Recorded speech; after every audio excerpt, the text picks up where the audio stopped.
Hello friends, आप सभी का यूट्यूब चैनल पे स्वागत है। दोस्तों, आज का टॉपिक जो हमारा बीपीएससी से संबंधित रहेगा, और आप सभी जानते हैं कि मेरे यूट्यूब चैनल पे बीपीएससी से संबंधित ही अभ्यर्थियों के लिए होता है, जो काफ़ी फ़ायदेमंद साबित होता है। और आने वाले कई वीडियो आपको मिलेगा। इसके पूर्व भी मैंने कई वीडियो अपलोड किया है जो आप सभी देखे होंगे, काफ़ी यूजफुल होगा। दोस्तों, आप सभी जानते हैं कि खासकर मुख्य परीक्षा के लिए अभ्यर्थियों का सस्पेंस बना रहता है कि मुख्य परीक्षा में ऑप्शनल सब्जेक्ट क्या रखूं। तो दोस्तों, इसके लिए मैंने एक पहले भी वीडियो अपलोड किया था। कई मैसेज दोस्तों का आया है, मित्रों का आया है और कई अभ्यर्थियों का आया है। मैं सोचा कुछ आप लोगों को बता दूं कि इसका क्या आधार होना चाहिए। तो दोस्तों, आजकल जानते हैं कि रिजल्ट देखकर लोग उहापोह की स्थिति में होते हैं कि कौन सा ऑप्शनल सब्जेक्ट रखें। दोस्तों, रिजल्ट देखकर नहीं रखना है। ज़रूरी नहीं है कि अभी देखते होंगे कि इस ईयर में हमारा किसी सब्जेक्ट को बूम किया है। इस बार जैसे इंजीनियरिंग के छात्र रहे हैं, टॉप 10 में जो छात्र देखे हैं कि इंजीनियरिंग के छात्र रहे हैं, तो ज़रूरी नहीं है कि वो मैथमेटिक्स का स्टूडेंट रहे तो हम भी मैथमेटिक्स ले लेंगे। दोस्तों, ऐसा नहीं है, हर बार ये ट्रेंड नहीं रहता है। इसलिए आपका जो आधार होना चाहिए, मुख्यतः 4 आधार होना चाहिए। मुख्य परीक्षा के लिए ऑप्शनल सब्जेक्ट चुनने के लिए, चयन करने के लिए हमारा जो बेसिक आधार होना चाहिए वो मुख्यतः 4 बिंदुओं पर ध्यान देने की बात है। सबसे पहले दोस्तों, इंटरेस्ट होना चाहिए। पहला, इंटरेस्ट मतलब कहने का कि अगर आपका बैकग्राउंड ग्रेजुएशन आपने या पीजी आपने जिस सब्जेक्ट से किया है वो इंटरेस्ट हो, तो इंटरेस्ट अगर सब्जेक्ट हमें पढ़ने में अच्छा लग रहा है, इंटरेस्ट है, अभिरुचि है, तो बिल्कुल एक आधार वो होना चाहिए कि हमारा इंटरेस्ट, कोई भी सब्जेक्ट रख रहे हैं, अगर आपका इंटरेस्ट नहीं है तो बिल्कुल नहीं रखना चाहिए।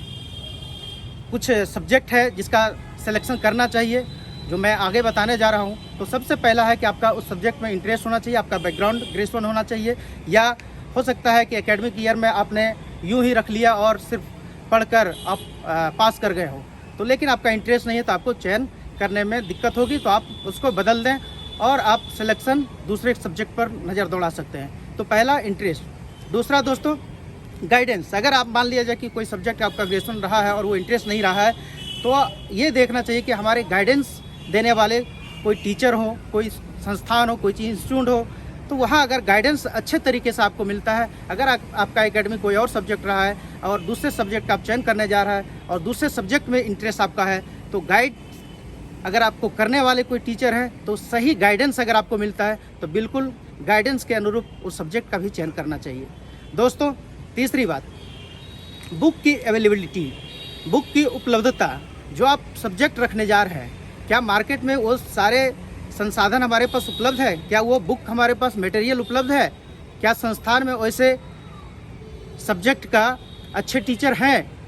अगर वो आपके पास उपलब्ध है, मार्केट में बुक की उपलब्धता है, आप जानते होंगे जैसे पॉलिटिकल साइंस, ज्योग्राफी, इंडियन और ज्योग्राफी हो गया, फिर लिटरेचर हिंदी साहित्य हो गई, इसके बाद LSW की भी बात करते हैं, एंथ्रोपोलॉजी की बात करते हैं। दोस्तों, ये सब मार्केट में उपलब्ध है। तो ये मैं नहीं कह रहा हूँ कि ये सब्जेक्ट आपको रखना है, ये सब आप सब्जेक्ट पर नज़र दौड़ा सकते हैं। तो बुक की उपलब्धता होनी चाहिए।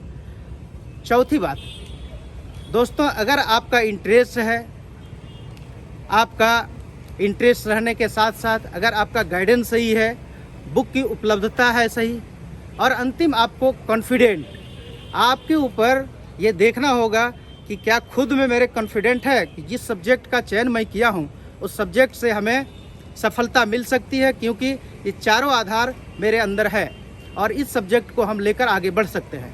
तो दोस्तों, बिल्कुल उन सब्जेक्ट का चयन करना चाहिए जो आधार ये 4 होना चाहिए। आपका अंतिम कॉन्फिडेंट होना चाहिए कि इस सब्जेक्ट को मैं बूम कराऊंगा, मैं अच्छे से करूंगा और इसका स्कोर अच्छा होगा।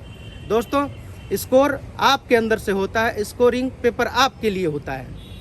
तो दोस्तों, ज्योग्राफी हो, पब्लिक एडमिनिस्ट्रेशन हो, पॉलिटिकल साइंस हो, एंथ्रोपोलॉजी हो, हिस्ट्री हो, LSW हो, इकोनॉमिक्स हो, आप इन सब्जेक्ट को रख सकते हैं। अगर कोई मित्र हमारे, कोई दोस्त जिस सब्जेक्ट को रख रहे हैं, अगर मेरा बैकग्राउंड वो नहीं रहे, मेरा इंटरेस्ट नहीं है, अगर कोई स्टूडेंट मैथमेटिक्स रखते हैं तो ज़रूरी नहीं कि मैं भी मैथमेटिक्स रखूँ, वो हमसे नहीं हो सकता है, उससे अच्छे मैं किसी और सब्जेक्ट में कर सकता हूँ। इसलिए दोस्तों, सब्जेक्ट का चयन में कभी भी हड़बड़ाहट में कभी भी हड़बड़ाना नहीं चाहिए, ईमानदारी से और आगे के भविष्य के लिए, क्योंकि आप जानते हैं GS हर कोई लिखता है, GS हर किसी का स्कोर हो सकता है, लेकिन ऑप्शनल एक ऐसा सब्जेक्ट है जिसमें पता है सबको कि अपने विषय वस्तु पर पकड़ होगा और अपने विषय में अच्छे स्कोर करेंगे। इसलिए स्कोरिंग पेपर बनाने के लिए आपको हड़बड़ाना नहीं है, 1 महीने टाइम ले लीजिए, लेकिन सिलेक्शन करने में कभी भी घबराए नहीं और कभी भी डरे नहीं, क्योंकि दोस्तों यही आपको टॉपर बनाएगा, यही आपको रैंकर बनाएगा। इसलिए सभी से मेरा अनुरोध होगा कि अपने भविष्य का चयन करने के लिए, अपने भविष्य का निर्माण करने के लिए ऑप्शनल सब्जेक्ट का मुख्य आधार यही 4 बिंदु है जिसको नज़रअंदाज नहीं करना है।